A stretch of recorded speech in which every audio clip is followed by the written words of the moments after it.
Tonight, imagine yourself walking alone through a medieval road, where the darkness is so deep it feels alive, and every distant footstep could mean help, or something far worse.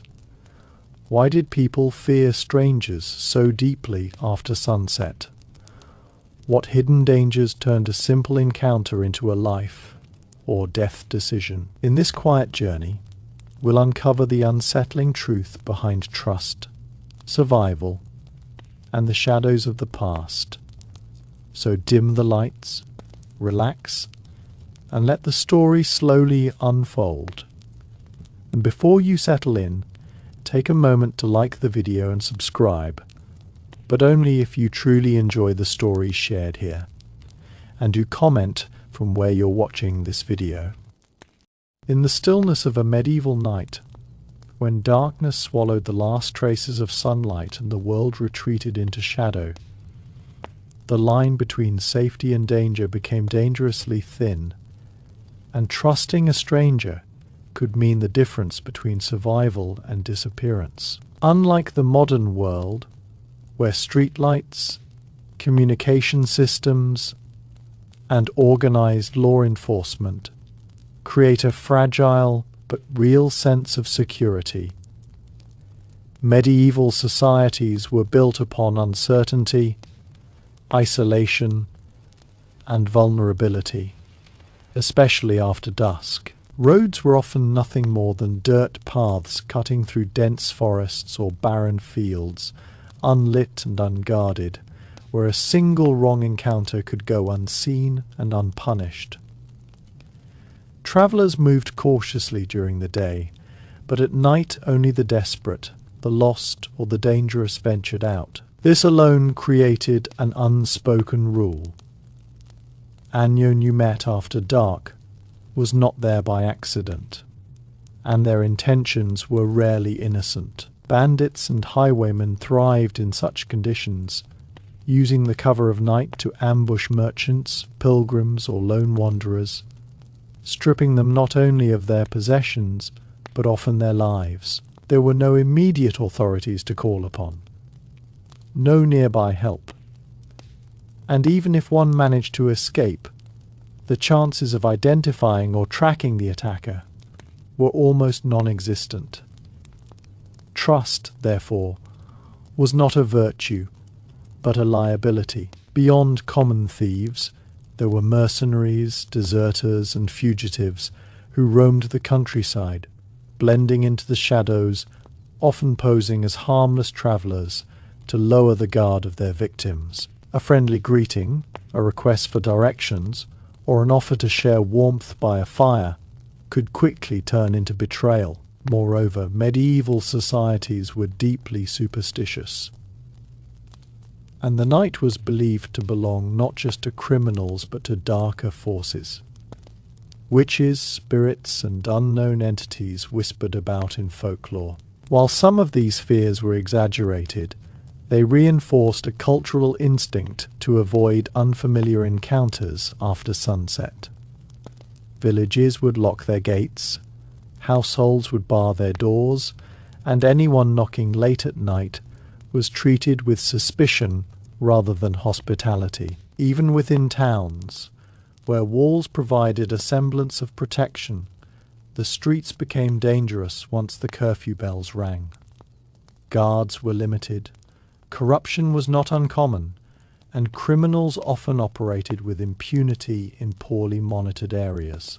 Inns, which served as safe havens for travellers, could themselves become traps if run by unscrupulous hosts who collaborated with thieves or exploited their guests. Poisoning, theft, and even murder within such establishments were not unheard of, especially when outsiders carried goods or coin. The lack of identification systems made it easy for anyone to fabricate a story, assume a false identity, or disappear without consequence. In such an environment, trust had to be earned over time, not given freely in fleeting encounters, particularly in the obscurity of night. Communication barriers, added another layer of risk. Dialects varied widely, and misunderstandings could escalate quickly into conflict. A stranger's intentions, tone, or words could be misinterpreted, leading to tension or violence. Furthermore, the concept of justice was localized and inconsistent. What was considered a crime in one region might be overlooked in another, and outsiders often had fewer rights or protections. This meant that even if a stranger seemed harmless, there was no guarantee of shared moral codes or accountability. Survival instincts dictated caution, encouraging individuals to rely only on known companions or avoid travel altogether after dark. The physical environment itself compounded these dangers. Dense forests provided hiding places, while uneven terrain increased the likelihood of accidents or ambushes. Torches and lanterns offered limited visibility, often revealing one's own position more than that of a lurking threat. Every sound, rustling leaves, distant footsteps, or a snapping twig could signal danger, heightening paranoia and reinforcing the instinct to avoid unknown figures. In such conditions, a stranger approaching in the night was not just an individual, but a potential threat shaped by a world where lawlessness, desperation, and survival intertwined. Even acts of kindness could carry hidden motives, as scarcity often drove people to extreme measures. Food, money, and shelter were valuable commodities, and those lacking them might resort to deception or violence to obtain them. Trusting someone without knowing their background, affiliations, or intentions was a gamble few could afford. Over time, these realities shaped a cultural mindset that equated caution with wisdom and suspicion with survival.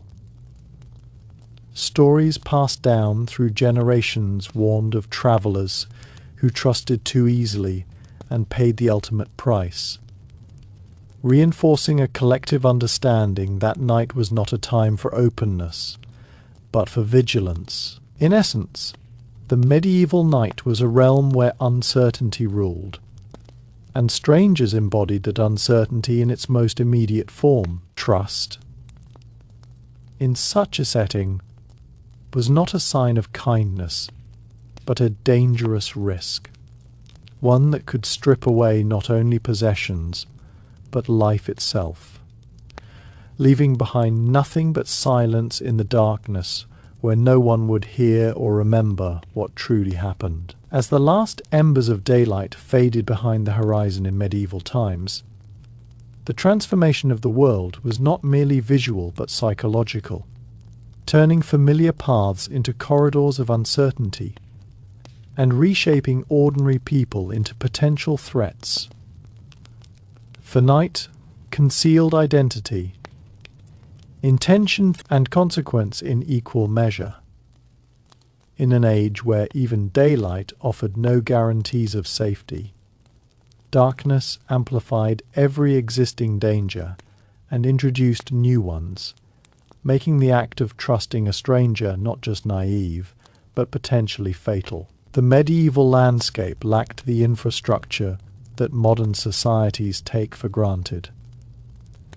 There were no illuminated streets, no patrol vehicles, no instant communication, and no standardized systems of law enforcement capable of responding swiftly to distress. Instead, authority was fragmented, often confined to small regions controlled by local lords, whose influence rarely extended beyond their immediate domain, leaving vast stretches of land effectively lawless once the sun set. Travelers caught outside these protected zones at night were entirely on their own, and any stranger they encountered was similarly unbound by oversight, operating within a space where consequences were distant and uncertain. This absence of accountability created fertile ground for deception, where appearances could not be trusted, and even the most harmless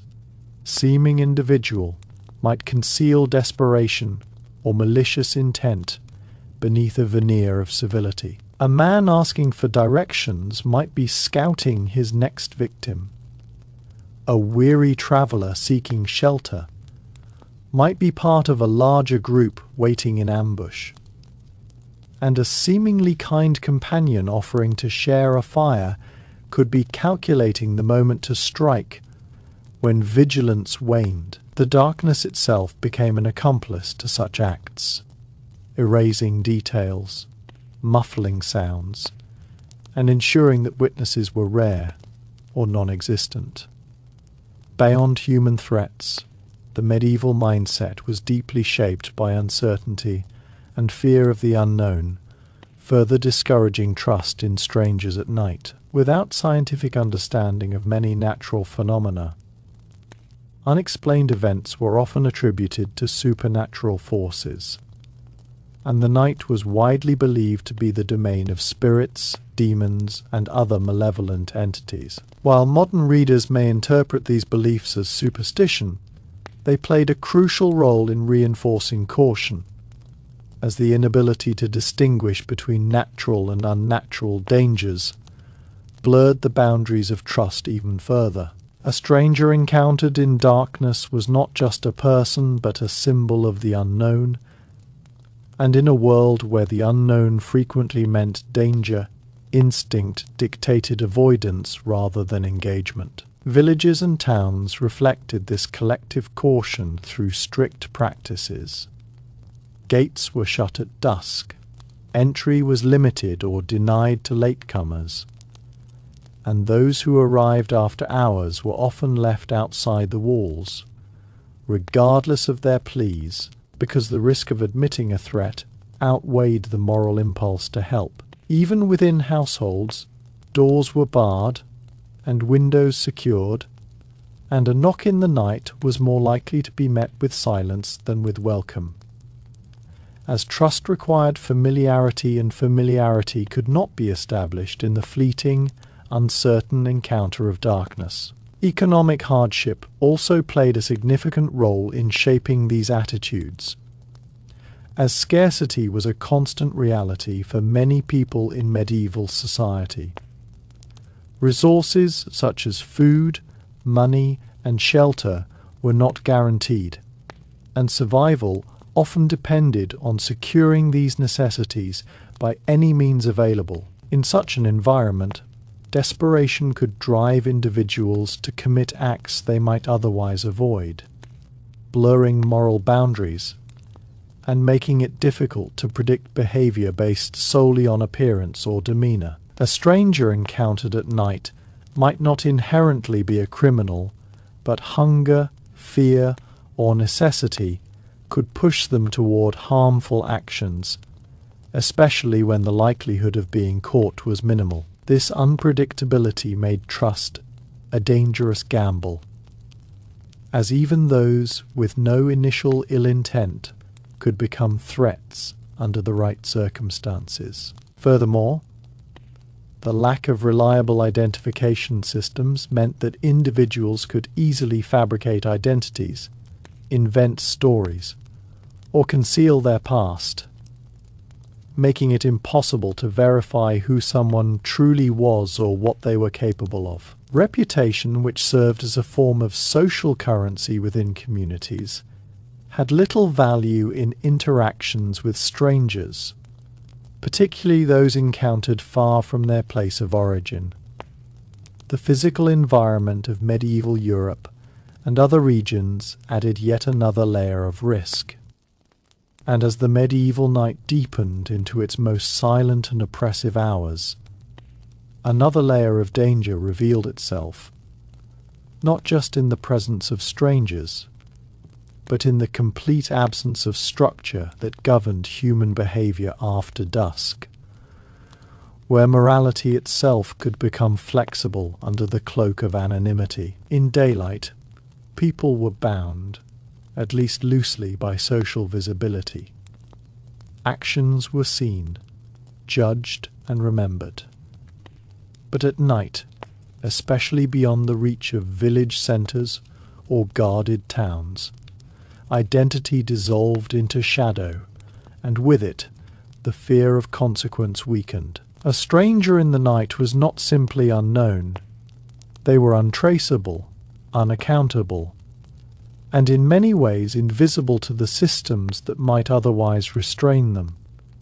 This made even a brief interaction inherently risky, because there was no reliable way to ensure that what you saw was what truly existed. A soft-spoken voice could mask aggression. A humble posture could conceal strength.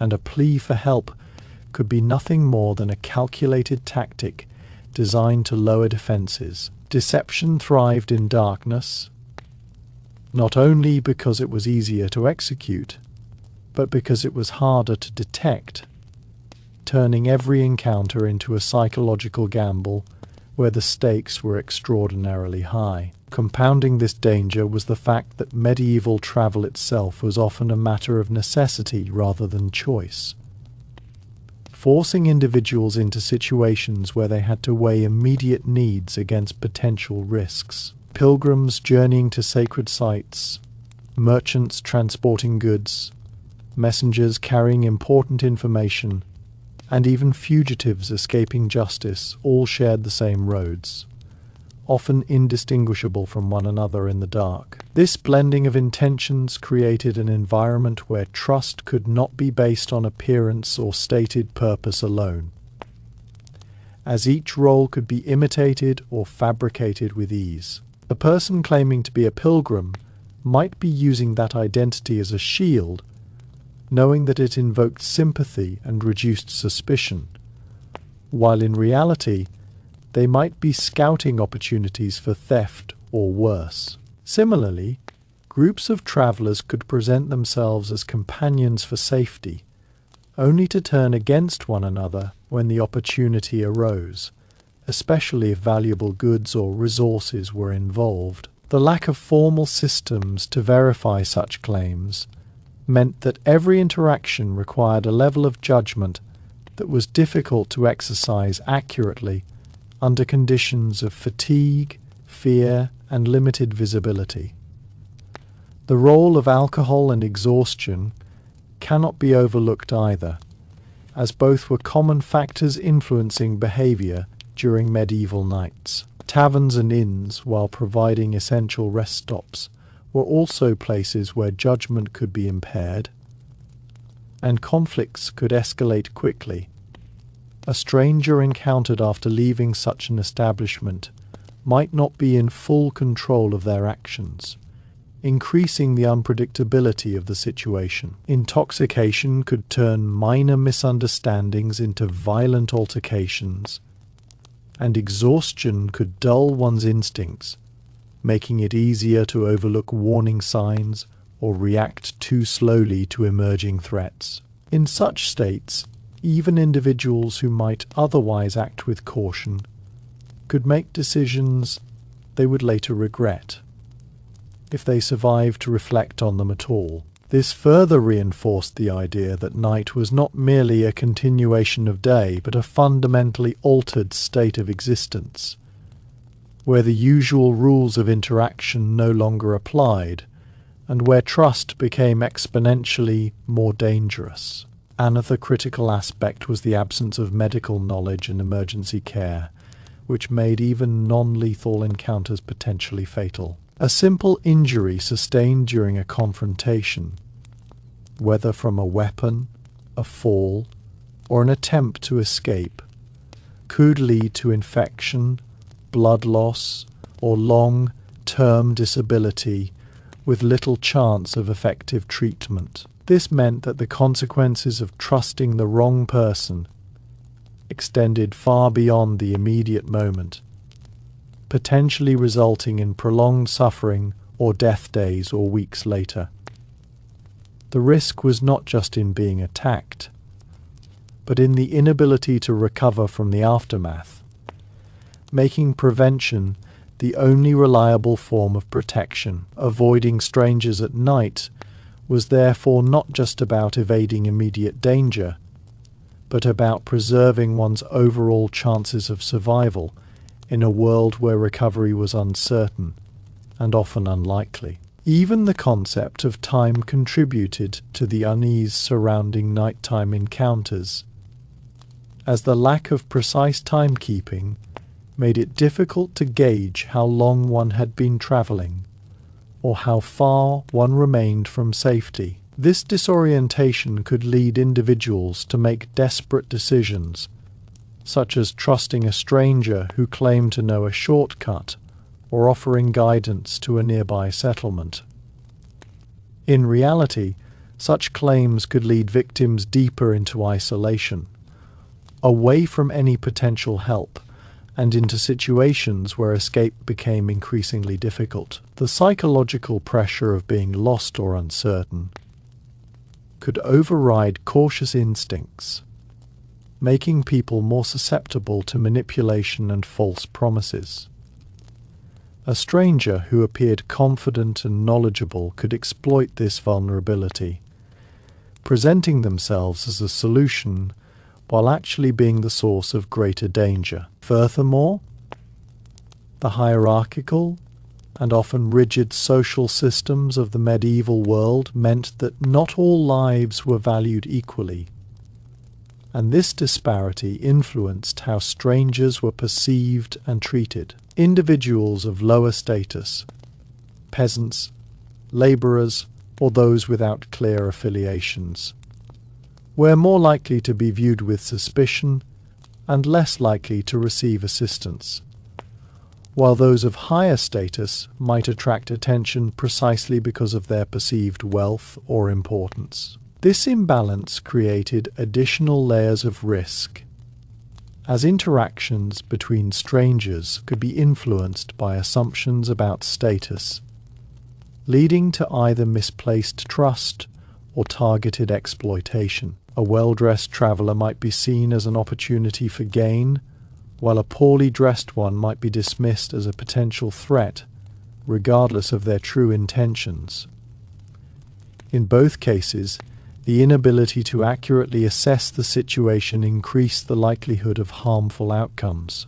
Over generations, these experiences coalesced into a form of collective wisdom that emphasized vigilance above all else, particularly in the context of nighttime encounters. Stories of betrayal, ambush, and disappearance were not merely cautionary tales, but reflections of a reality that people understood through direct or indirect experience. Parents warned their children, travelers shared advice, and communities reinforced boundaries, all contributing to a cultural framework that prioritized self-preservation over openness when the sun went down. Trust was not eliminated, but it was carefully rationed, extended only to those who had proven themselves over time and within the safety of known environments. A stranger in the night, lacking both familiarity and context, simply did not meet the criteria required to earn that trust. In the end, the medieval night was a convergence of physical darkness, social uncertainty, and psychological tension, creating conditions where even the smallest misjudgment could have irreversible consequences. To trust a stranger in such an environment was to ignore the accumulated knowledge of countless others who had faced similar choices and suffered the outcomes of misplaced faith. It was not that every stranger intended harm, but that the cost of being wrong was too great to justify the risk. And so the instinct to avoid, to withdraw, and to remain guarded became not just a habit, but a necessity, shaping behavior in ways that ensured survival in a world where the unknown was not an abstract concept, but a very real and immediate threat lurking just beyond the reach of firelight. As the hours crept toward the deepest part of the night, when even the most vigilant guards struggled to keep their eyes open, and the world seemed suspended in an uneasy stillness, the dangers associated with strangers became even more pronounced, not only because of what could be seen or heard, but because of what could not. In medieval times, silence itself was often a warning sign, a void that concealed movement, intention, and presence until it was too late to react. A stranger emerging from that silence carried with them an unpredictability that no amount of intuition could fully decipher, because the context needed to understand them simply did not exist. There were no records to consult, no quick way to verify identity, no shared systems of trust that extended beyond immediate communities. Each encounter was isolated, disconnected from any larger framework that might provide reassurance, making every decision rely heavily on instinct, which, under the strain of darkness and fear, could easily falter. This isolation amplified the psychological weight of every interaction, turning even a brief exchange into a moment charged with potential danger. The architecture and layout of medieval settlements further contributed to this atmosphere of distrust, particularly at night. Narrow alleys, uneven streets, and tightly packed buildings created countless blind spots where individuals could hide or move unnoticed. A stranger encountered in such an environment could disappear within seconds, only to reappear at a more advantageous moment, or not at all, leaving behind uncertainty and unease. The lack of organized urban planning meant that even within towns, one could quickly become disoriented after dark, especially if unfamiliar with the area. This disorientation could be exploited by those who knew the terrain, allowing them to guide, mislead, or trap unsuspecting individuals with relative ease. Trusting a stranger who claimed familiarity with the surroundings was therefore a significant risk, as it placed control of one's movement and safety into unknown hands. As the first faint hints of dawn threatened the horizon, there remained a final, often overlooked dimension to the danger of trusting strangers at night in medieval times: the irreversible nature of consequences in a world that lacked the mechanisms to correct mistakes. In modern settings, errors in judgment can sometimes be mitigated through intervention, communication, or institutional support. But in the medieval night, a single misstep could not be undone. There were no emergency responders to arrive, no reliable witnesses to recount events, and no structured investigations to seek justice. If a stranger chose to harm, deceive, or abandon someone, the aftermath often vanished into obscurity, leaving behind no trace except the absence of the victim.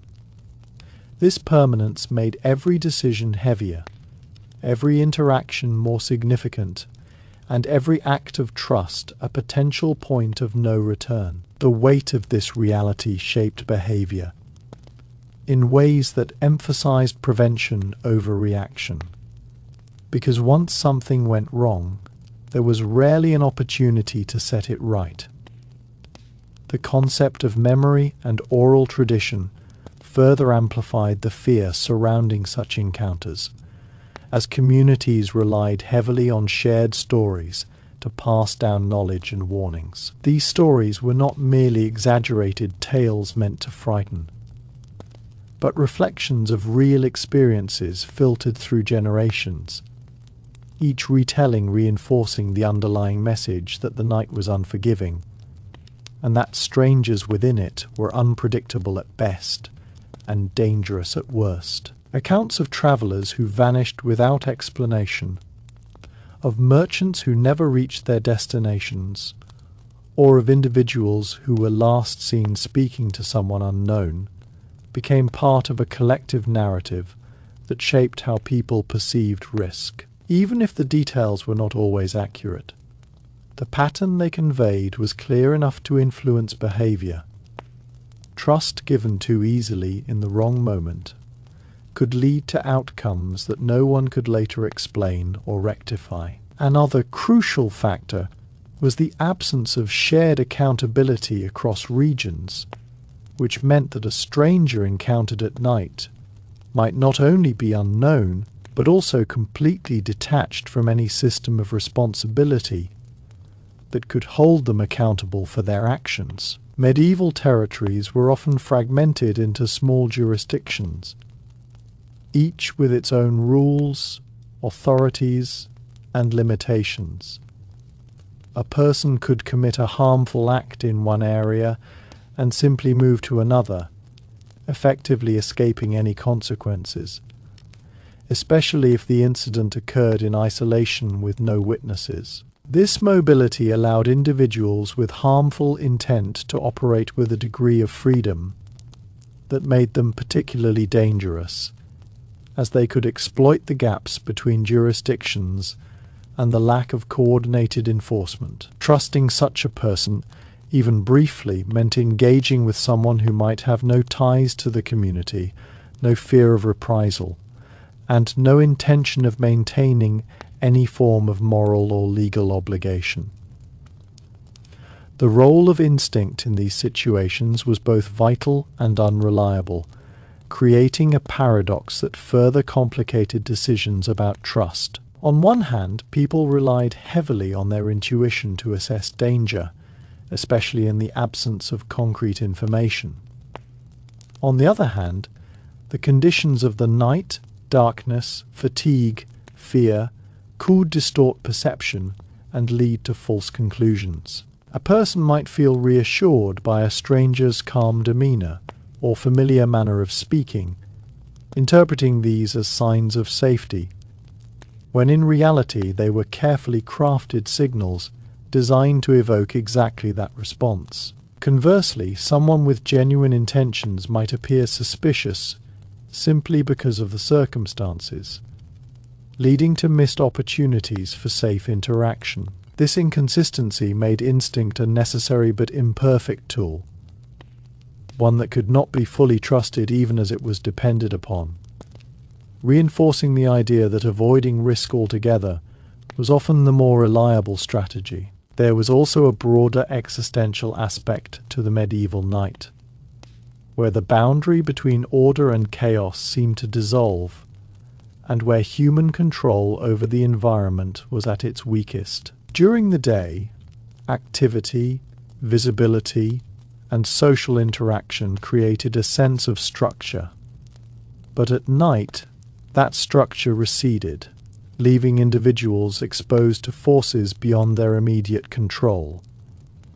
In this context, a stranger was not just another person, but a representation of that chaos, an unpredictable element entering an already unstable situation. Trusting them meant inviting that uncertainty closer, allowing it to influence one's choices and potentially dictate one's fate. The reluctance to do so was not merely practical, but deeply rooted in an understanding of how fragile safety could be when removed from the frameworks that supported it. Even the idea of companionship, often seen as a protective measure, carried its own risks when extended to strangers at night. While traveling in groups could provide safety, forming such groups spontaneously with unknown individuals introduced new variables that could not be easily managed. Differences in intention, temperament, or moral boundaries could lead to internal conflict, and the lack of established trust meant that cooperation was always conditional and potentially temporary. A companion could become a competitor, an ally could turn into a threat, and the dynamics of the group could shift rapidly under pressure.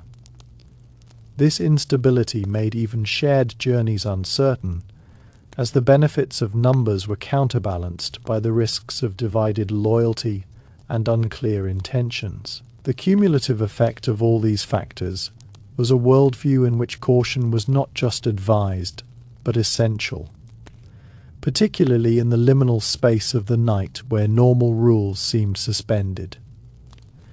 Trust, in such a world, was not a default state but a carefully considered decision, one that required evidence, time, and context, none of which were available in a brief encounter with a stranger after dark. The medieval individual, shaped by experience, environment, and cultural understanding, recognized that survival often depended not on boldness or openness, but on restraint and discernment.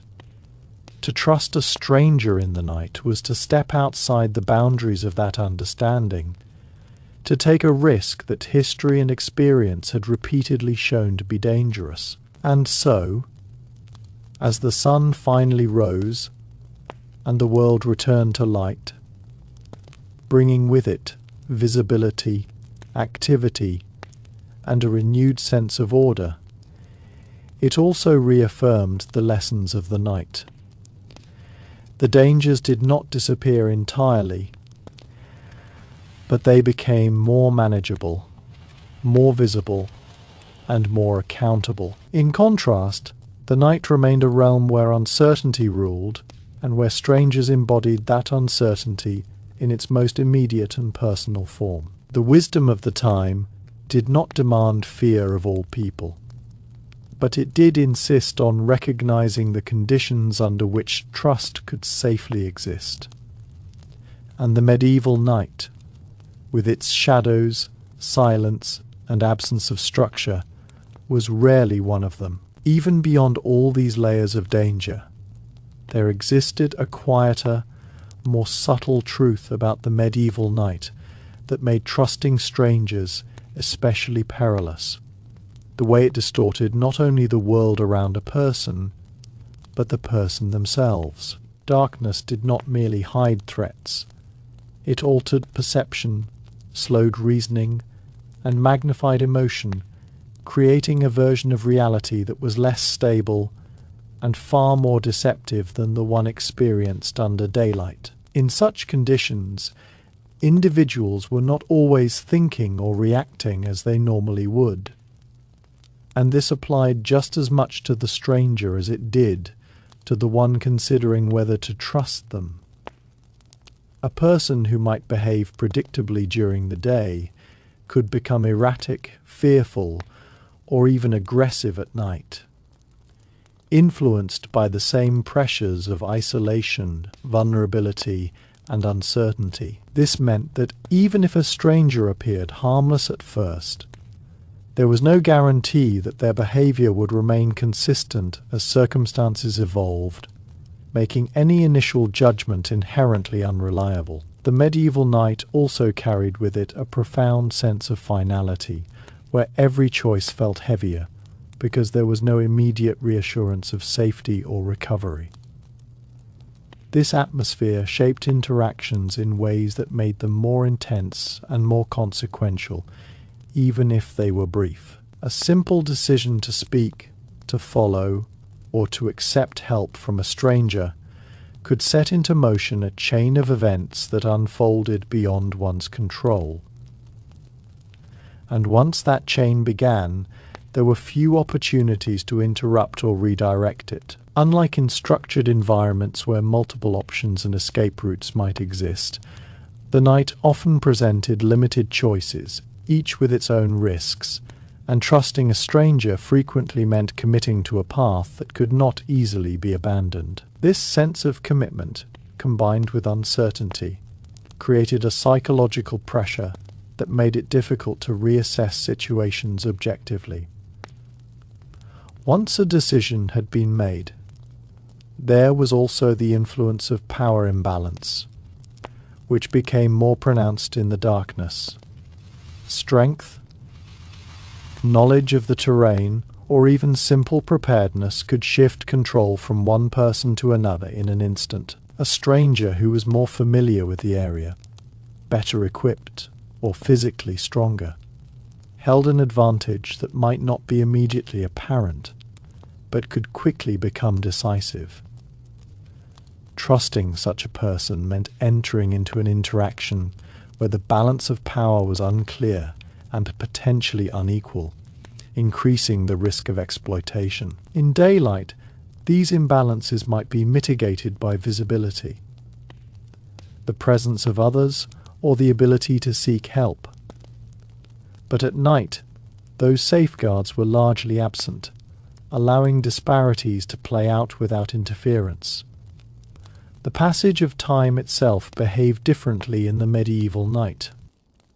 And even when all practical dangers were accounted for, there remained an almost philosophical reason why trusting strangers at night in medieval times was so deeply discouraged.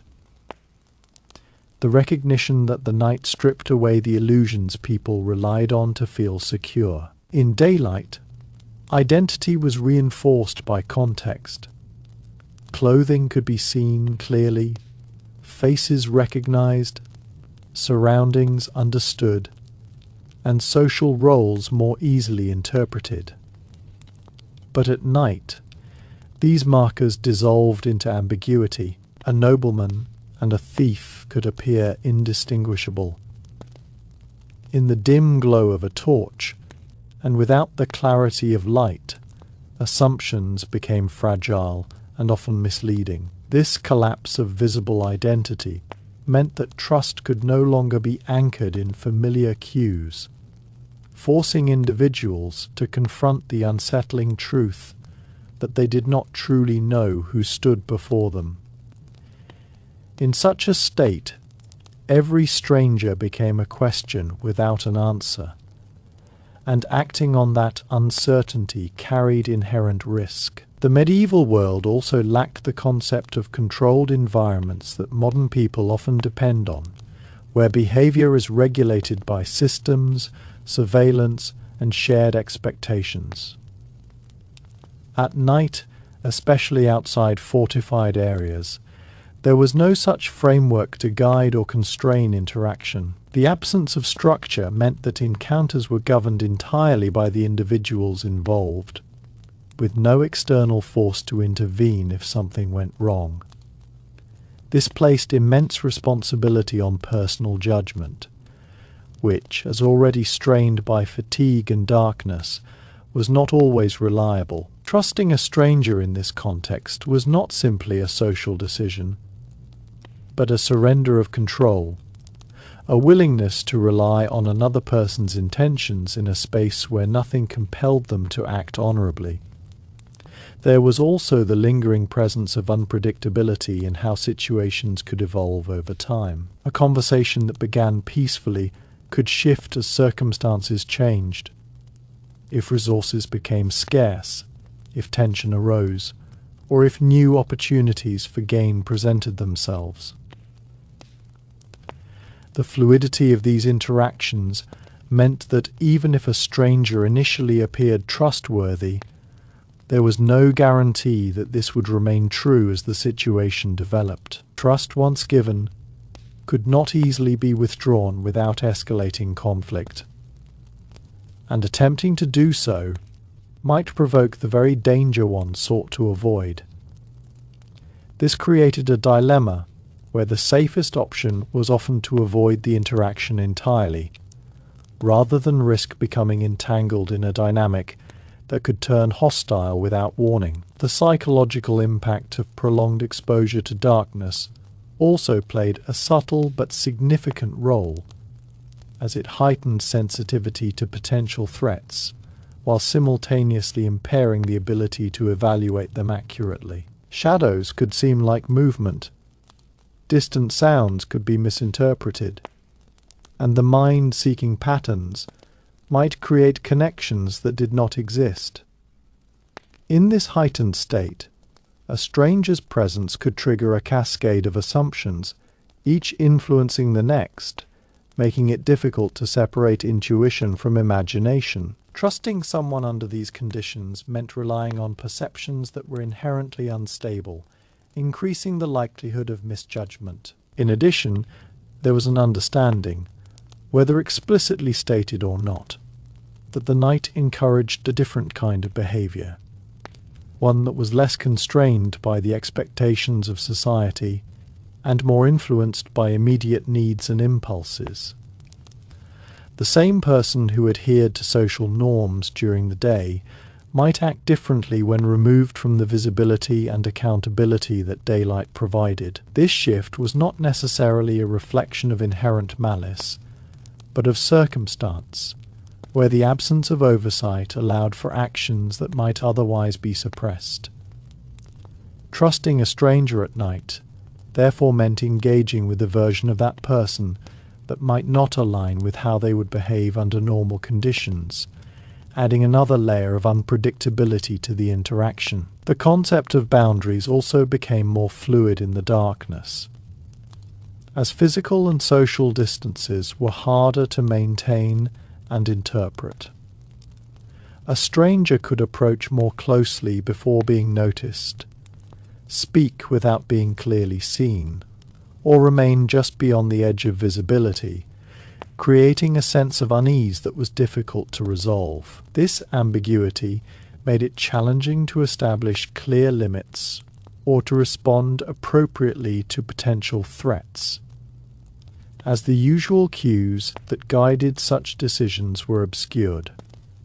Trust, in this context, required a level of clarity that the environment simply did not provide. Even the act of communication itself was affected, as voices carried differently in the night, sometimes sounding closer or farther than they actually were, and words could be lost or distorted in the open air.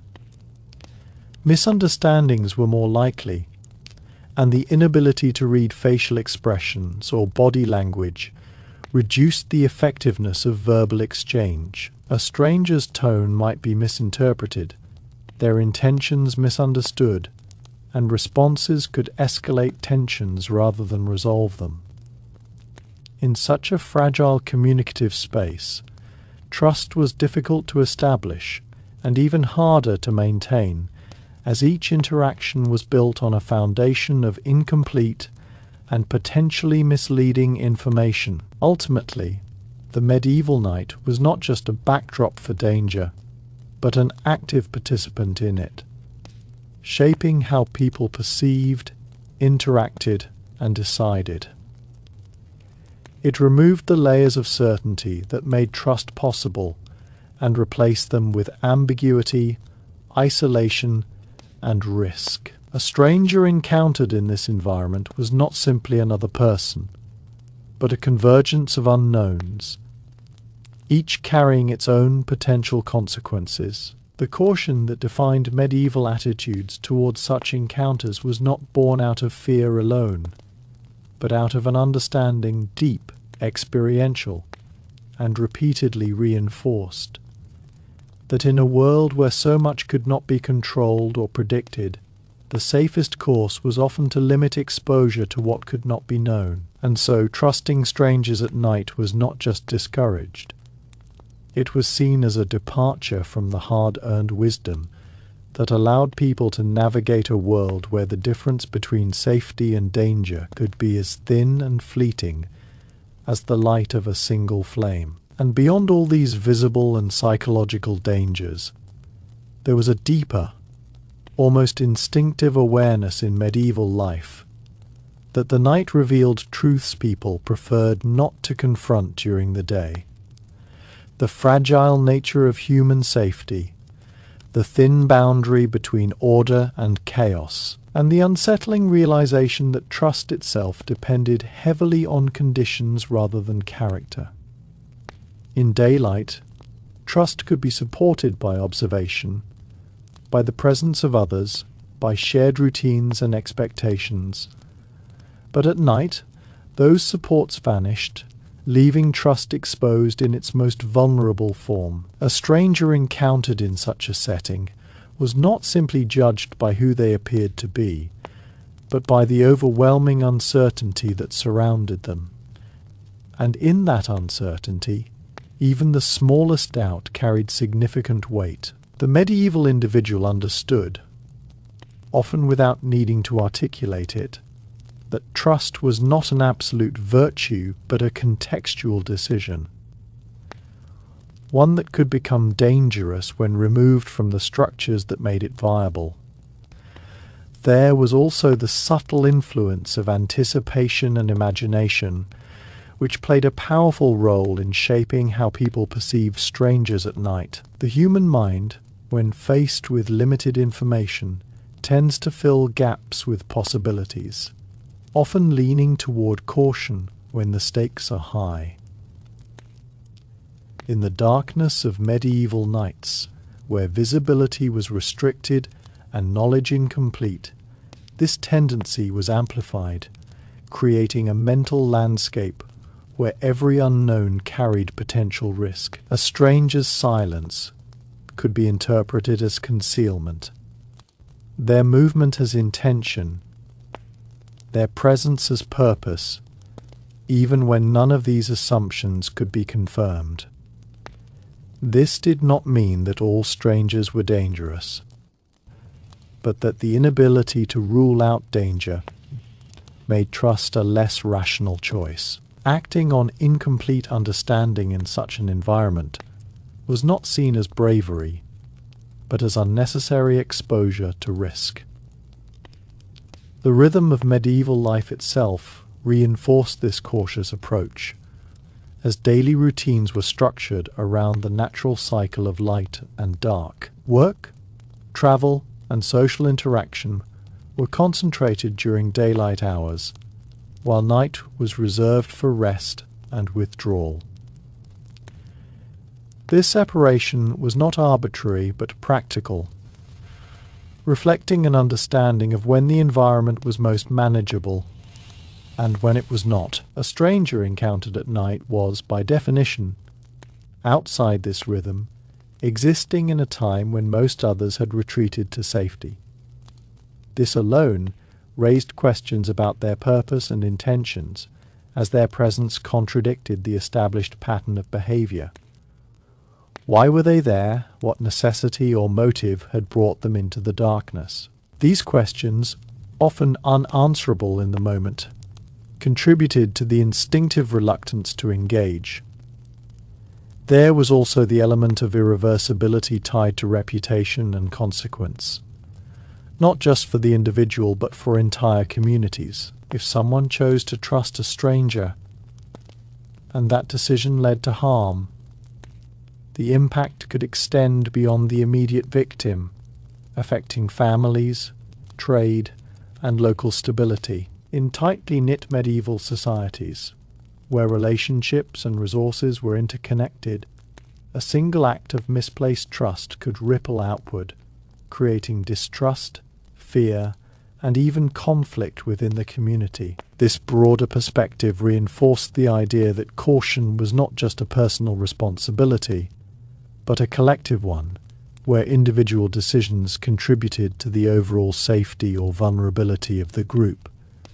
Trusting strangers at night, therefore, was not merely a private risk.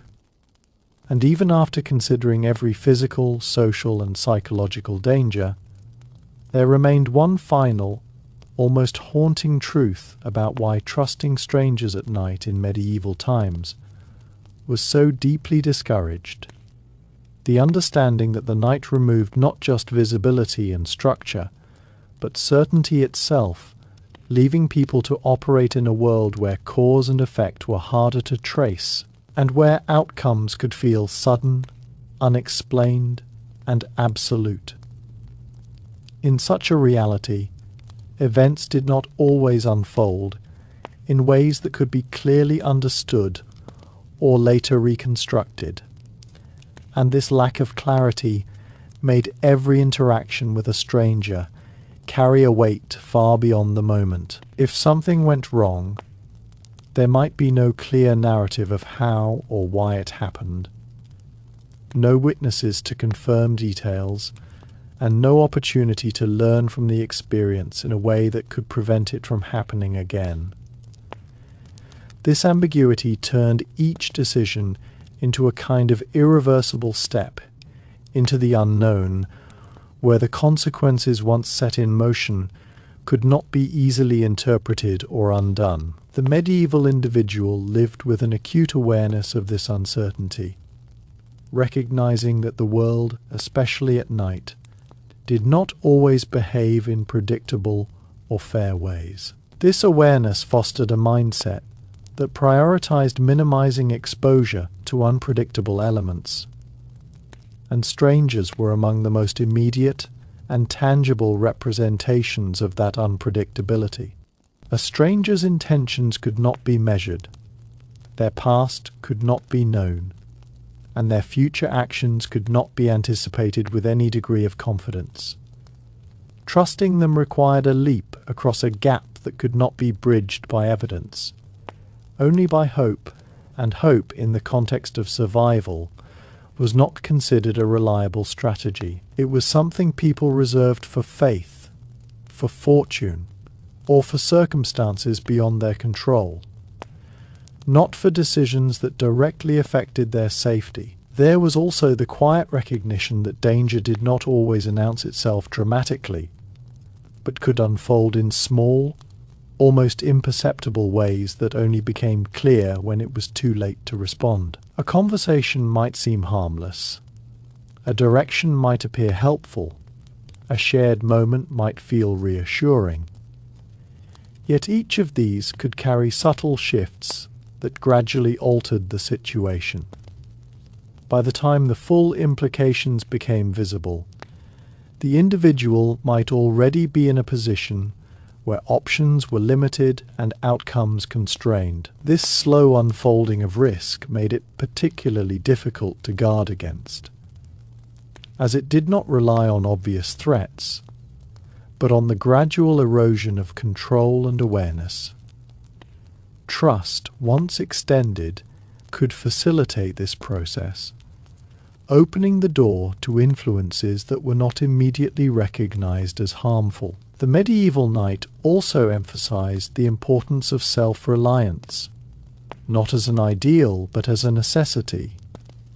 Without dependable external support, individuals had to depend on their own judgment, preparation, and restraint to navigate uncertain situations. Trusting a stranger at night, therefore, was not just a social choice, but a shift away from that self-reliance, placing one's safety partly in the hands of another whose reliability had not been established.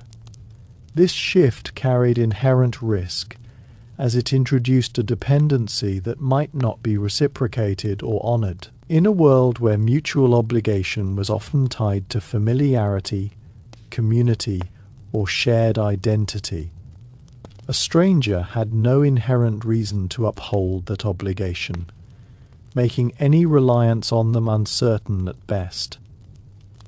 There was also an underlying awareness of how quickly situations could escalate beyond control in the absence of stabilizing factors. A minor disagreement could turn into confrontation, a misunderstanding into suspicion, and suspicion into conflict, all within a matter of moments.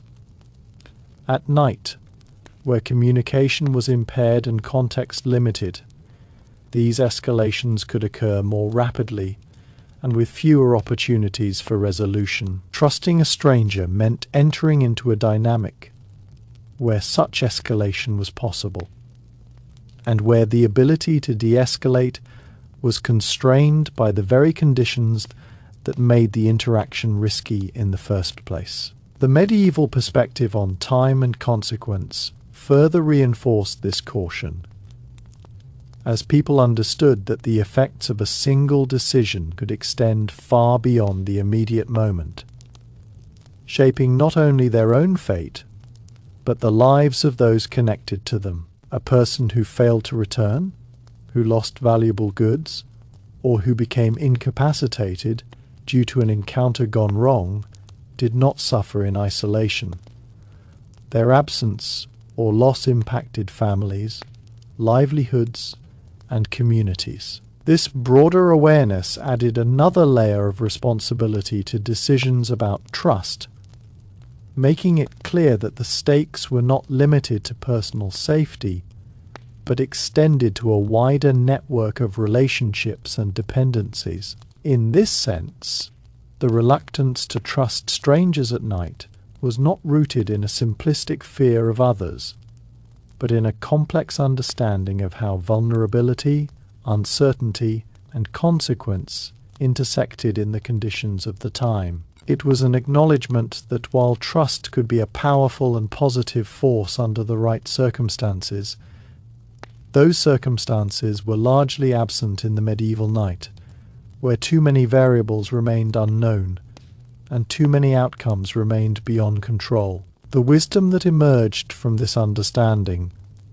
was not about rejecting human connection, but about recognizing when and where it could safely occur. And so, as the medieval world moved through its cycles of light and darkness, people adapted their behavior accordingly, embracing openness and interaction when the environment supported it, and retreating into caution and restraint when it did not. The night, with all its uncertainties, became a space where the cost of misjudgment was simply too high to justify unnecessary risk, and where strangers, no matter how they appeared, represented a convergence of unknowns that could not be resolved in the moment. Trust in such a setting was not denied entirely, but it was withheld until the conditions allowed for it to be given with some degree of confidence, a condition that the medieval night, in all its complexity and unpredictability, rarely provided. And in the deepest sense, the medieval night revealed something profoundly human yet unsettling. That trust, which feels natural and even necessary in safe environments, becomes fragile when stripped of context. And in those hours of darkness, context was exactly what was missing. Without light, without witnesses, without shared reference points, every interaction existed in a kind of vacuum where meaning had to be constructed from fragments, tone of voice, posture, timing, none of which were fully reliable. A stranger stepping into that vacuum did not bring clarity. They multiplied the unknowns. Their presence raised more questions than it answered. And in a world where questions could not be quickly resolved, those unanswered uncertainties became risks in themselves. It was not merely that strangers might be dangerous, but that there was no dependable way to prove they were not, and that absence of proof was enough to tip the balance toward caution. There was also a quiet understanding that the night tested not just external judgment, but internal discipline. The decision to trust or not trust a stranger was rarely made in a moment of calm reasoning. It was made under pressure of fatigue, of fear, of isolation, of urgency. These conditions could push individuals toward choices that satisfied immediate emotional needs rather than long-term safety. The desire for reassurance, for direction, or simply for another human presence could become so strong that it overshadowed the instinct to remain guarded. A stranger who appeared at precisely such a moment could unintentionally or deliberately fulfill that need, making it easier to lower defenses. But medieval experience had taught that decisions made under such pressure were often the ones most likely to lead to regret, because they were shaped by vulnerability rather than clarity. In addition, there was an awareness of how little control one truly had once an interaction began.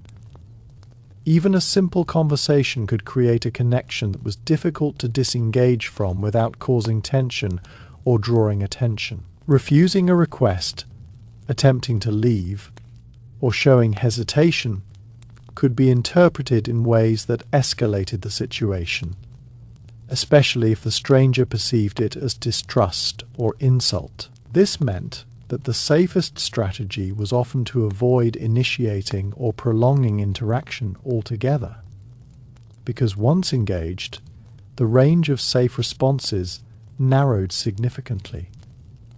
trusting a stranger was not just about the initial decision, it was about entering into a dynamic that might not allow for easy exit. The medieval knight also emphasized the unpredictability of sequences, how one event could lead to another in ways that were not immediately apparent.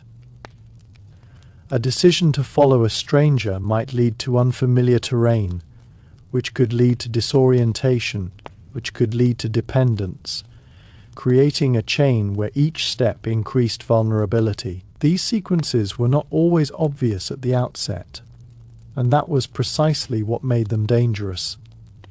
Trust, once extended, could set these chains in motion, and by the time their direction became clear, reversing them might no longer be possible. The lack of clear boundaries between stages of risk made it difficult to recognize when a situation had shifted from safe to unsafe, reinforcing the importance of avoiding uncertain interactions from the beginning. There was also a broader existential acceptance that not all risks could be eliminated, but that some could be avoided through conscious restraint.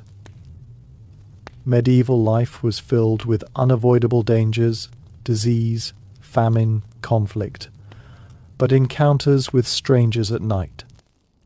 And if one follows this understanding to its deepest conclusion, the medieval night can be seen not merely as a time of danger, but as a condition that exposed the limits of human judgment itself, revealing how fragile decision making becomes when stripped of clarity, support, and certainty. In that darkness, people were forced to confront the fact that they could never fully know another person in a single encounter, especially when that encounter occurred under conditions designed to obscure rather than reveal. A stranger in such a moment was not just unknown.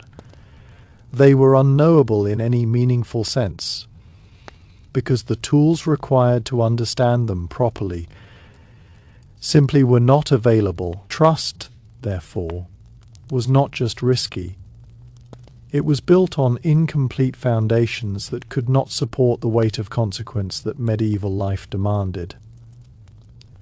There was also an unspoken recognition that the night equalized people in unsettling ways, removing distinctions that might otherwise guide behavior, status, reputation, and social identity, all of which played significant roles during the day, lost much of their influence once darkness fell.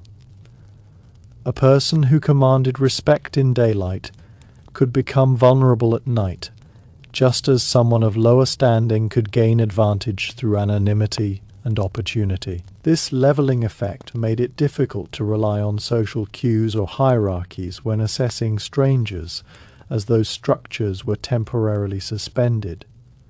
Trust, which often depended on such cues, became detached from its usual anchors, leaving individuals to navigate interactions without the guidance they were accustomed to. In addition, there was a growing awareness that danger did not always come from overt hostility, but could arise from misalignment, differences in intention, expectation, or understanding that under normal circumstances might be resolved through communication or mediation. At night, however, these differences could become amplified, as limited visibility and heightened tension reduced the effectiveness of dialogue. A stranger might intend to help but communicate poorly, leading to confusion or suspicion, while another might interpret caution as aggression, responding defensively in ways that escalated the situation. These subtle misalignments could quickly transform a neutral encounter into a harmful one, not because either party intended it, but because the conditions did not allow for clarity or correction. The medieval knight also emphasized the importance of predictability as a form of safety, and strangers, by definition, lacked that quality. Familiar people behaved in ways that could be anticipated based on past experience. creating a sense of stability even in uncertain environments. Strangers, however, introduced variability that could not be accounted for, making it difficult to plan or respond effectively. This unpredictability extended beyond immediate actions to potential future developments, as there was no way to know how a stranger might behave over time or under changing circumstances. Trusting them meant accepting not just the present uncertainty, but the possibility of unforeseen changes that could alter the situation in unpredictable ways. There was also a deeper emotional dimension tied to vulnerability, as the act of trusting someone inherently involved lowering defenses and exposing oneself to potential harm. In the medieval night, where external protections were minimal, this exposure carried heightened significance, as there were fewer safeguards to mitigate the consequences if trust was misplaced. The decision to trust a stranger was therefore not just a practical calculation, but an emotional risk, one that required confidence in the other person's intentions, a confidence that could not be easily justified in such conditions. This made restraint not only a logical choice, but an emotionally protective one, preserving a sense of control in an environment where control was otherwise limited. Furthermore, the night created a context in which outcomes were often binary and immediate, leaving little room for gradual resolution or recovery. An interaction with a stranger could lead quickly to safety or danger, with few intermediate stages. And once that trajectory was set, it could be difficult to alter. This lack of gradual progression meant that there was little opportunity to test trust incrementally, to build it slowly through small, low-risk interactions. Instead, individuals were often forced to make decisions that carried significant weight from the outset, without the benefit of time or evidence. In such a scenario, withholding trust became a way to avoid committing to a path that could not be safely explored in stages. Even the concept of chance took on a different meaning in the medieval night, as random encounters could have disproportionate impact due to the absence of buffering systems.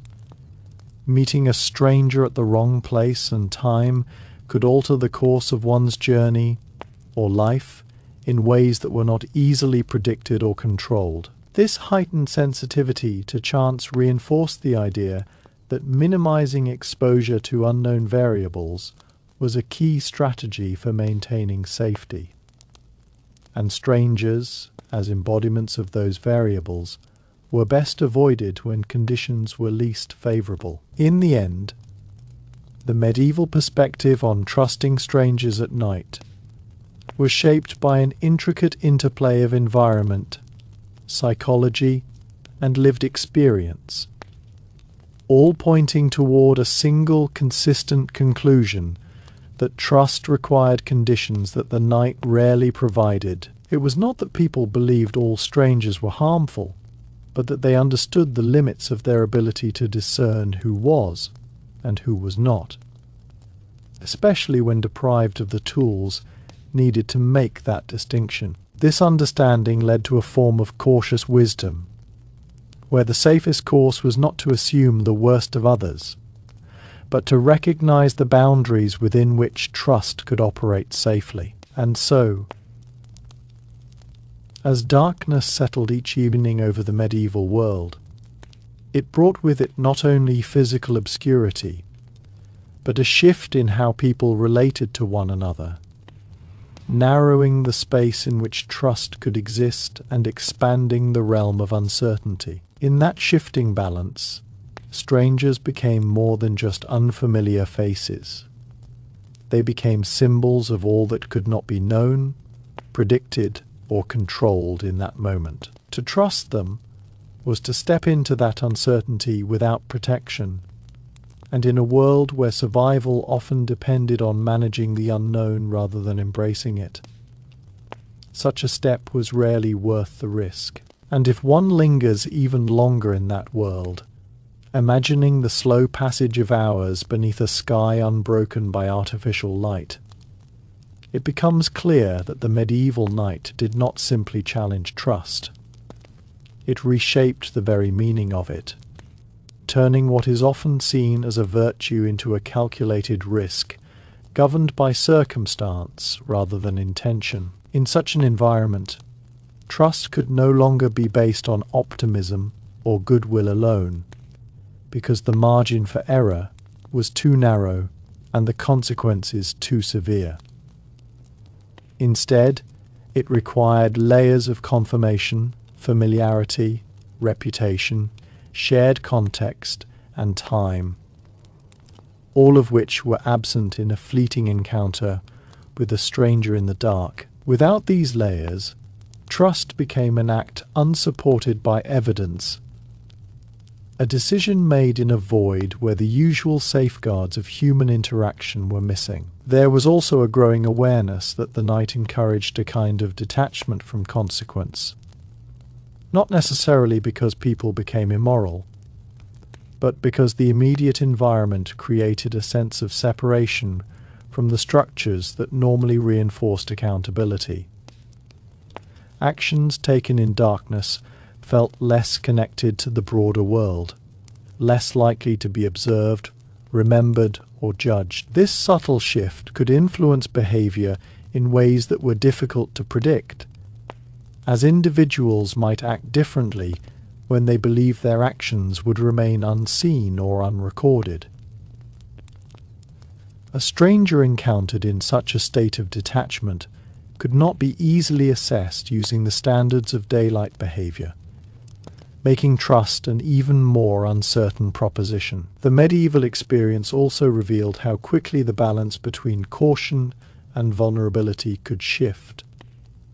Often without warning, a person who felt secure one moment could find themselves exposed the next, simply due to a change in circumstance, a wrong turn, a failing light source, an unexpected sound. In this fluid environment, trusting a stranger introduced an additional variable that could accelerate that shift, turning a manageable situation into a precarious one. The unpredictability of these transitions made it difficult to maintain a stable sense of safety, reinforcing the idea that minimizing unknowns was the most effective way to navigate the night.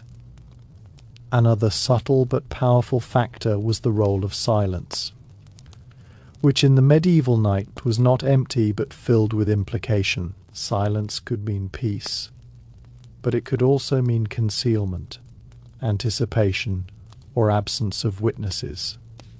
A stranger moving within that silence carried with them all of its ambiguity, their presence neither fully explained nor easily interpreted. Engaging with them meant breaking that silence, entering into a space where meaning had to be constructed without reliable cues, and where each word or gesture could carry unintended significance. This made communication itself a risk, as it required exposing intention in a context where intention could be misunderstood or exploited. There was also the recognition that trust, once extended, created a form of obligation that could not always be controlled. Accepting help, following guidance, or even sharing information with a stranger established a connection that might influence future actions. Whether one intended it or not, this connection could limit options, as withdrawing from it might provoke suspicion or conflict. And when all is said and considered, there is still one final layer to this reality that lingers like the last shadow before dawn. The understanding that in the medieval night, certainty itself was a luxury, and without it, every act of trust became a quiet wager against forces far larger than any individual could fully grasp. It was not merely about strangers being dangerous. It was about the environment stripping away the ability to confidently determine otherwise. In such a setting, even the most sincere intentions could not be reliably distinguished from harmful ones. And this blurred boundary made every encounter carry an undercurrent of risk that could not be eliminated, only avoided or embraced. Most chose avoidance, not out of fear alone, but out of a deeply learned respect for how little control they truly had once they stepped beyond the circle of light. The medieval night also revealed how quickly perception could betray reality, as the human mind attempted to impose order on an environment that resisted clarity. A stranger's presence might feel reassuring, simply because it broke the silence, because it introduced something familiar, a human voice, a shared language, a fleeting sense of connection. But that sense of familiarity was often superficial, constructed from fragments that did not necessarily reflect truth. In daylight, familiarity could be tested, observed, and confirmed over time. At night, it existed only in the moment, unverified and fragile. Trust built on such a foundation was not stable, and relying on it meant accepting the possibility that what felt safe might, in fact, be misleading. There was also an awareness that the night compressed decision, making into narrower windows, forcing individuals to act with limited information and little time for reflection. A stranger approaching did not allow for prolonged evaluation. The decision to engage, withdraw, or trust had to be made quickly, often instinctively. This urgency increased the likelihood of error, as there was no opportunity to gather additional context or seek external input. In such moments, even a small misjudgment could have disproportionate consequences. And because those consequences were often immediate and irreversible, the safest strategy was to reduce the number of decisions that needed to be made at all, by avoiding uncertain interactions whenever possible. The medieval experience also highlighted the difference between possibility and probability, a distinction that shaped how people approached risk. It was possible that a stranger meant no harm, that they were simply another traveller in need. But it was also possible that they were not. Without reliable means to determine which was true, people had to consider not just what could happen, but what was likely to happen based on past experience. Over time, patterns emerged, and those patterns suggested that encounters with strangers at night carried a higher probability of negative outcomes than positive ones. This did not mean that every encounter was dangerous, but it did mean that the balance of risk favoured caution, especially when the stakes were so high. Another subtle but important factor was the way in which control over one's own narrative could be lost through a single interaction. In the medieval world, where stories and reputation travelled through word of mouth, an encounter with a stranger could lead to outcomes that others interpreted without full knowledge of the truth. If something went wrong, the absence of witnesses or clear evidence meant that the story could be shaped by assumption or rumour, potentially affecting how others perceived the individual involved. This added another layer of consequence to decisions about trust, as the impact of an encounter could extend beyond the immediate event into the realm of social perception and future interactions. The night also fostered a heightened sensitivity to imbalance, of knowledge, of strength, of intent, and strangers often embodied that imbalance in ways that were difficult to quantify.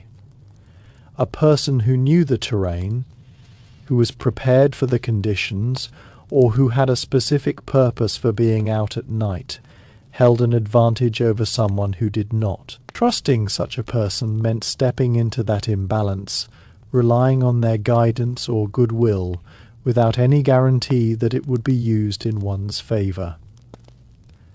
This asymmetry made trust inherently risky, as it placed one's safety in a position that could be influenced by factors beyond one's control. In a broader sense, the medieval knight served as a reminder that human interaction is deeply dependent on context, and that when that context is stripped away, the dynamics of trust change fundamentally. It was not that people became less trustworthy at night, but that the conditions made it harder to assess and verify trustworthiness, and easier for harmful behavior to go undetected. This shift required an adjustment in behavior, a recognition that the same openness that might be appropriate during the day could become dangerous under different circumstances. And so, through countless nights and countless encounters, a quiet understanding took root, one that did not deny the value of trust, but placed it within boundaries shaped by experience and necessity. Strangers, in the medieval night, were not simply individuals to be judged on their own merits, but elements within a larger system of uncertainty, each carrying the potential to influence outcomes in ways that could not be fully anticipated. To trust them was to engage with that uncertainty directly, to accept risks that could not be measured or controlled. In the end, the lesson was not one of fear but of awareness, a recognition that survival often depended not on the ability to navigate every unknown, but on the wisdom to know which unknowns to avoid. The medieval night, with its silence, its shadows, and its absence of certainty, taught this lesson again and again, shaping a way of thinking that valued restraint over impulse and caution over assumption. And within that way of thinking, the stranger at night remained a powerful symbol, not necessarily of danger itself, but of the limits of what could be known, and the risks of acting as though those limits did not exist. And even after all these layers of understanding, one last truth lingers, quiet, almost philosophical, yet deeply practical, that in the medieval night, the greatest danger of trusting strangers was not just what they might do, but what you could no longer undo once you chose to trust them. In a world without safety nets, without rapid help, without systems to recover from mistakes, every decision carried a permanence that modern life rarely imposes. Trusting a stranger was not a reversible experiment. It was a commitment made in uncertainty, where the outcome, once set in motion, could not be paused, corrected, or safely withdrawn from. This finality gave weight to even the smallest interactions, transforming them from casual encounters into pivotal moments where caution had to outweigh curiosity. The night itself seemed to enforce this lesson through its very nature. It did not offer second chances easily. If you followed the wrong person, spoke too openly, or revealed too much, there was no simple way to step back into safety. Distance, darkness, and isolation ensured that whatever path you chose would carry you forward. Not back a stranger, in this context, was not just another human being, but a turning point, an unpredictable force that could redirect your journey in ways that might not become clear until it was too late. Trusting them meant stepping onto a path you did not control, guided by someone whose intentions and limits remained unknown. There was also a deep awareness that the night magnified consequences in ways that daylight did not. A small mistake in the day might lead to inconvenience, the same mistake at night could lead to disappearance. This disproportionate scaling of risk meant that decisions had to be made with greater care, because the margin for error was almost non-existent.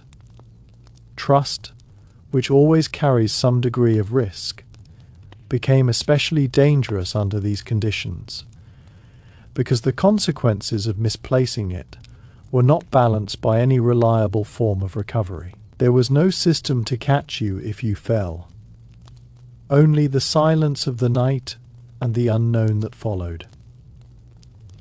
In this environment, people learned to think not just about intention, but about outcome. It did not matter whether a stranger seemed kind or harmless.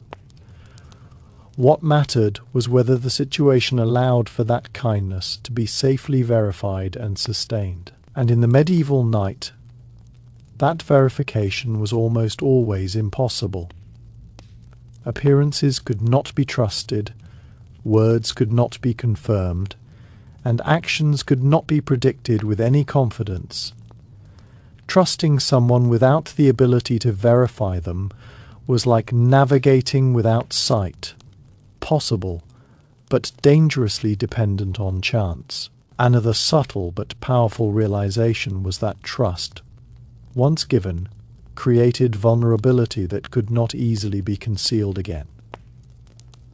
The moment you trusted a stranger, you revealed something about yourself, your needs, your direction, your state of mind. This information, harmless in the right context, could become a tool in the wrong hands. A stranger who knew you were lost, tired, or carrying something valuable held an advantage that did not exist before that trust was expressed. In this way, trust was not just a risk of action, but a release of information, one that could alter the balance of power in ways that were difficult to reverse. The medieval knight also taught people to respect the limits of their own understanding. It reminded them that not every situation could be solved through interaction. Not every uncertainty could be clarified through conversation, and not every presence required engagement. Sometimes the safest response was not to seek answers, and in the very last stretch of reflection, what remains is a kind of quiet, enduring wisdom that medieval people lived by. A wisdom that did not come from theory, but from repeated encounters with a world that gave no second chances. The night was not just darker, it was a different reality altogether, one where the familiar rules of human interaction no longer held steady, and where even the smallest uncertainty could grow into something irreversible. In that reality, trusting a stranger was never just about that person. It was about stepping into a situation where too many variables could not be known, and too many outcomes could not be controlled. It was a recognition that the environment itself had already reduced one's safety to its most fragile state, and adding another unknown to that fragility was rarely a wise decision. There was also a deep acceptance that not every question needed to be answered immediately, and that sometimes the safest response to uncertainty was patience. A stranger's presence at night naturally raised questions. Who are they? What do they want? Can they be trusted?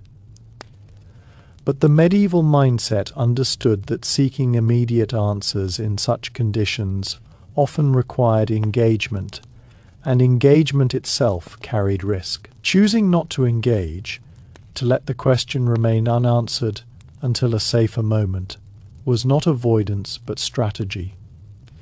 It was a way of preserving the ability to make a better decision later, under conditions where more information and support might be available. The medieval knight also highlighted the importance of boundaries, clear, firm limits that protected individuals from being drawn into situations they did not fully understand. Trusting a stranger often meant crossing those boundaries, allowing someone unknown to enter one's space, influence one's direction, or share in one's vulnerability. Once crossed, those boundaries were difficult to re-establish without conflict or consequence. This made the initial decision all the more critical, as it determined whether control would remain with the individual or be partially handed over to someone else. Maintaining boundaries, therefore, became a form of protection, a way of keeping uncertainty at a manageable distance. There was, too, an awareness of how easily perception could be shaped by circumstance rather than reality. The flicker of a torch, the tone of a voice, the timing of an encounter, these could all create impressions that felt meaningful, but were not necessarily accurate.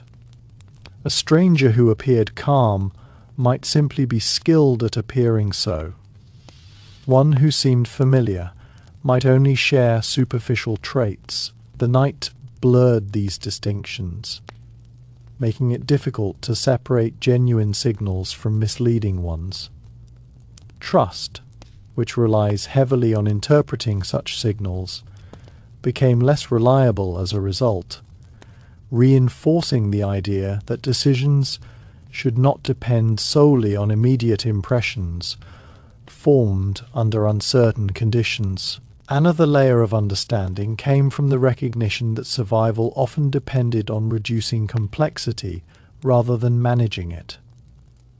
The medieval world was already filled with variables: weather, terrain, resources, health, and the night amplified their unpredictability. Adding another variable in the form of a stranger increased complexity in a way that could not be easily managed or anticipated.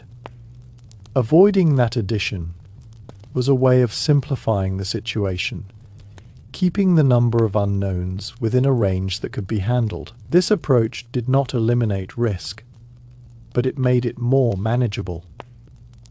Aligning with the broader principle of controlling what could be controlled and avoiding what could not. There was also a quiet discipline in accepting solitude as a form of safety, even when it felt uncomfortable. The presence of a stranger might offer the illusion of security, but medieval experience taught that solitude, while challenging, was often the more predictable option. Being alone meant relying solely on one's own decisions and instincts, which, while not infallible, were at least consistent. Introducing another person meant introducing another set of intentions, perceptions, and potential actions, all of which added layers of uncertainty. Choosing solitude over uncertain companionship was not a rejection of connection, but a prioritization of stability in a context where stability was scarce. The medieval knight, in this sense, became a teacher of restraint, not the kind that suppresses action entirely, but the kind that guides it, ensuring that decisions are made with an awareness of their full implications. Trust, when given at the right time and under the right conditions, remained a powerful and necessary part of human life. But the night revealed that those conditions mattered, that trust required more than goodwill. It required context, verification, and the ability to respond if things went wrong. Without those elements, trust was not strengthened, it was exposed. And so, as generations passed, and these lessons were repeated in countless forms, through stories, through warnings, through lived experience, they settled into a kind of quiet certainty. People did not need to be told explicitly why trusting strangers at night was dangerous. They understood it in the way one understands something fundamental, something proven again and again through consequence. The stranger in the night became a symbol of that understanding. Not a villain by default, but a representation of all that could not be known or controlled in that moment. In the end, the medieval world did not teach people to fear others, but to respect the limits of their own knowledge and the conditions in which they acted. It taught them that wisdom was not just about knowing what to do, but about knowing when not to act, when to wait, when to hold back. And in the darkness of the night, where uncertainty was at its greatest and consequences at their most immediate, that wisdom often took a simple, enduring form: keep your distance, preserve your safety, and let trust belong to the light, where it can be seen, tested, and sustained without placing everything at risk. And if one continues to dwell in that world just a little longer, the final and most enduring realization emerges not as a warning, but as a quiet principle that governed survival itself. In the medieval night, safety was not something you actively gained, it was something you preserved by not losing it. Every action, every choice, every interaction had the potential to chip away at that fragile safety. And trusting a stranger was one of the quickest ways to do so. Not because trust was inherently wrong, but because the night removed the conditions that allowed it to function safely. It turned trust from a bridge into a gamble, from a connection into a vulnerability, from a strength into a risk that could not be measured until it was too late. There was also a subtle understanding that the night demanded a different kind of intelligence, not one based on knowledge or skill alone, but on restraint, awareness, and the ability to tolerate uncertainty without acting on it. The urge to resolve uncertainty is deeply human.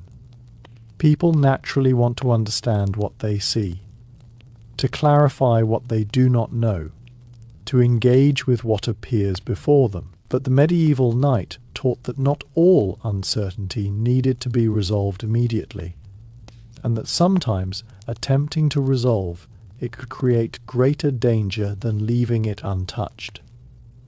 A stranger was one such uncertainty, an unanswered question that did not require an immediate answer, especially when seeking that answer meant stepping into risk. The environment itself seemed to reinforce this lesson through its indifference. The night did not guide, did not protect, did not correct mistakes. It simply existed, vast and unresponsive, leaving individuals to navigate it with whatever caution and judgment they possessed. In such a setting, trusting a stranger was not supported by anything beyond the individual's own decision. And if that decision proved wrong, there was nothing in the environment that would intervene or compensate for it.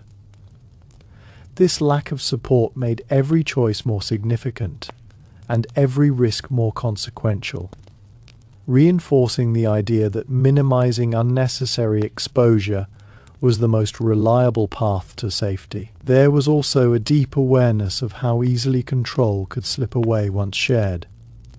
The moment a stranger was trusted, whether by following them, speaking openly, or accepting their guidance, control over the situation became divided, and with that division came unpredictability. Even if the stranger had no harmful intent, their decisions, their pace, their understanding of the environment could differ in ways that affected the outcome. Trusting them meant aligning one's path with theirs, and that alignment could lead to places or situations that were not originally intended. In a world where even small deviations could have significant consequences, this loss of control was not a minor concern. It was a fundamental risk.